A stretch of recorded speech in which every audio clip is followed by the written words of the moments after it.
Hey folks, Brendan here and welcome back to another video that's going to help you in the police recruitment process. But today, this one is mainly going to help those of you who are in the police promotion process. So I'm running a group at the moment where we meet every week. It's the Enforce Advancement Group. We have 2-hour weekly workshops, plus there's one-to-one coaching opportunities, and we are learning so much together. In these small groups, we get to practice interview questions, we get to look at what needs to go into the application process for specialist interviews, for your promotion board applications, and we have had some amazing successes. Police Service of Northern Ireland have just announced everyone who's passed the PC to Sergeant board, and I do not know one of the members of the Enforce Advancement Group that has failed. Indeed, one of them came 6 out of almost 1,000 candidates. Can you believe that? That's 6. So well done, Phil. I'm going to keep bigging Phil up. Brilliant result. Well done. You worked hard for it. Now, one of the things that they had to get their heads around, and so many of you are going to have to get your head around, is forward-facing questions. So for years, promotion boards have been based on, can you tell me about a time when type questions, and they've been based on the competency and values framework, which is fair enough, and you've all kind of got used to them. But something interesting has happened. Forward-facing questions have been reintroduced. When I say reintroduced, I remember these from my sergeant's board in 1995, was it? 95, 96? Anyway, it was a long time ago. 26 years ago. Oh my goodness. And back then I can remember being asked, how would you deal with? And so these have come back in vogue, the sort of how would you deal with type questions. So I want to share an experience with you, doing some one-to-one coaching at the moment with someone who's going for the rank of Chief Inspector. And one of the questions we looked at was, how will you in the future build commitment from partner organisations and community members to solve complex social problems? So how will you build commitment from partner organisations and community members to solve complex societal problems? Very much a question which is current because a lot of the issues facing the police are shared, vulnerability being the big one.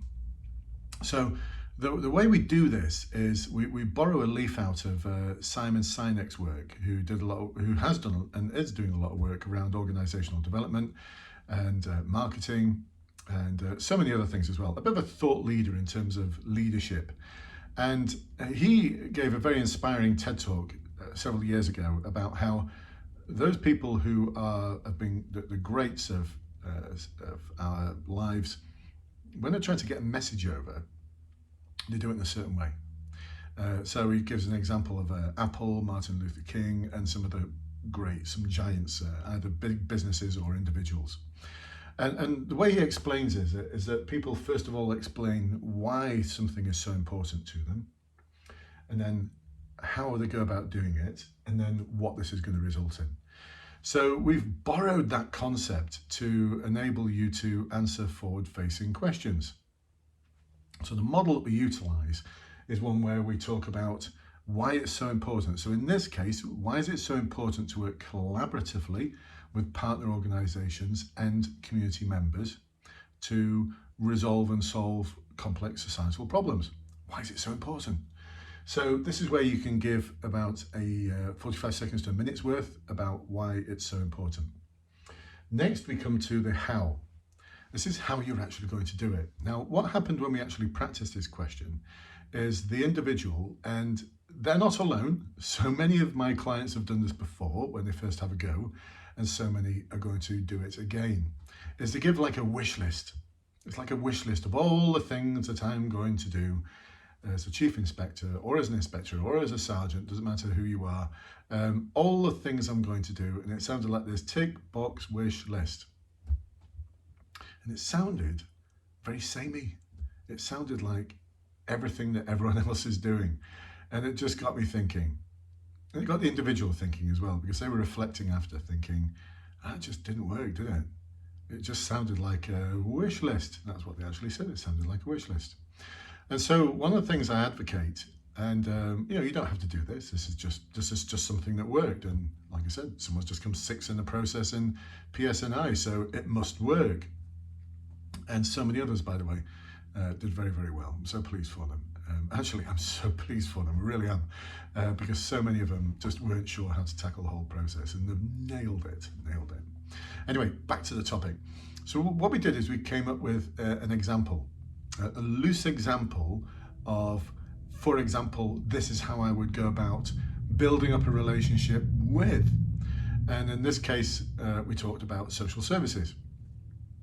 Social services being one of the organisations where, I don't think I'm going out on a limb here, the relationship between the police and social services can be a rather frosty one at times. It was when I was serving, and it still is, unless you're in a specialist niche area. And so we changed the answer to incorporate an example, and oh my goodness, it worked so well.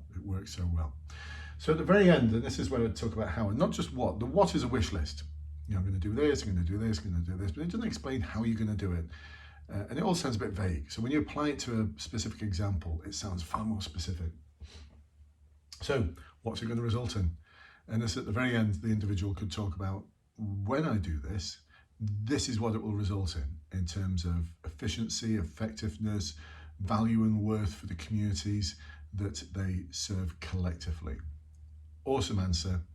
Did overrun a little bit. It was about 8-9 minutes long. We've got to get it shorter than that. But with it being a promotion board for Chief Inspector, if I was an assessor, I'd be giving individuals a little bit of latitude here in terms of the length of the answer, because it's a big question, that one. Big question. So I'm going to end with another big question. I hope all of that made sense to you and is helpful. If you want to find out more details of the Enforced Advancement Group, then there's a link below. It's only £4.99 a month, and there's no minimum commitment. So you're welcome. I so enjoy running those workshops, and I want so many of you to benefit, because one thing you can do when you join the group is you can watch all the previous workshops. There's so much learning in there, £4.99 a month. It's the price of a coffee, isn't it? So I'm going to end on another forward-facing question, which I'd like you to work on. This is one that I think is an absolute killer. How will you in the future build an engaging team that will trust you? Do you like that? How will you in the future build an engaging team that will trust you? I'll leave you on that one, folks.